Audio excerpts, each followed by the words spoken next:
Okay, welcome everyone. So we've been working our way through some statements of equivalence to, for example, a statement like A up top, which is that A is an invertible matrix.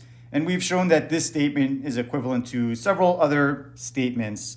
And I want to add some additional statements to this growing list of equivalent statements. So I'm going to add, we're going to consider two more statements. Statement G says now the non-homogeneous equation ax equals b has at least one solution for every column vector b in Rn. And statement K says that there's an n by n matrix D such that when we multiply matrix A on the right by D, we get the identity matrix. So let's show that all three of these statements are equivalent, and then therefore all three of these statements are going to be equivalent to the previous set of statements. And so a good place to start this chain would be, let's take statement A, and we can see that it pretty quickly is going to follow that statement K has to be true. And if A is invertible, right, then we just set matrix D equal to the inverse of matrix A. And then we know that multiplying A by its inverse on the right, that's going to give us the identity matrix. So if statement A is true, that implies statement K is true. And now let's show that if statement K is true, that therefore is going to imply that statement G has to be true. So let's begin by assuming that statement K is true, that we have some matrix D. When we multiply A on the right by D, we get the identity matrix. And now let's consider the following equation. What happens if I take matrix A times D on the right and then multiply that by column vector B? Well, we know that A times D equals the identity matrix, and the identity matrix times any vector is going to just return that same vector. So now I've got this equation that says AD times B is equal to B. And what we're trying to show is that for any column vector B in Rn, there's some vector x, so that when I multiply on the left by A times x, we get B. And this is true for any B. So if I choose any B over here, we can see that setting x equal to this matrix D times whatever we set B on the right side is going to be a solution to the equation AX equals B.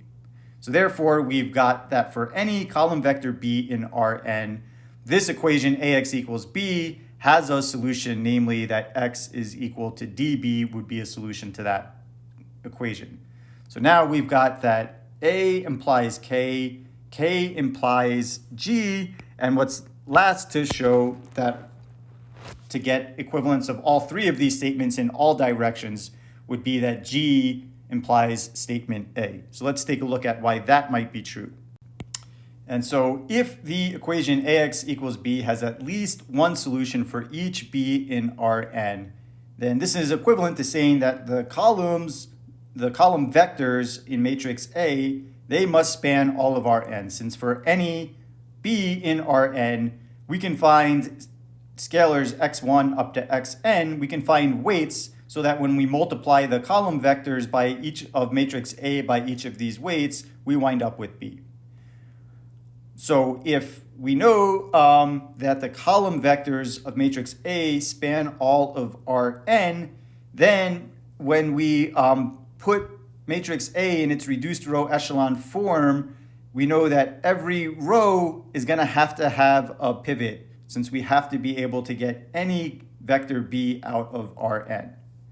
And if every row in A has a pivot, since A is an n by n matrix, then that's going to tell us that each column in A has a pivot, since we have the same number of rows and columns. And we've already seen that if A has a pivot in every column, then we know that A is invertible. So this tells us, therefore, that if the equation AX equals B has at least one solution for every B in Rn, then that is going to imply that A has to be invertible. And now we've completed our circle here. I know that A implies K, K implies G, and G implies A. So all three of these statements are either all true or they have to all be false. So therefore, we would say statements A, G, and K are equivalent, and we already had that A was equivalent to several other statements that we previously proved. So now we have a collection of 1, 2, 3, 4, 5, 6, 7 different equivalent statements. And what we'll show informally on the next couple slides is that we can add several more statements to this chain of equivalent statements.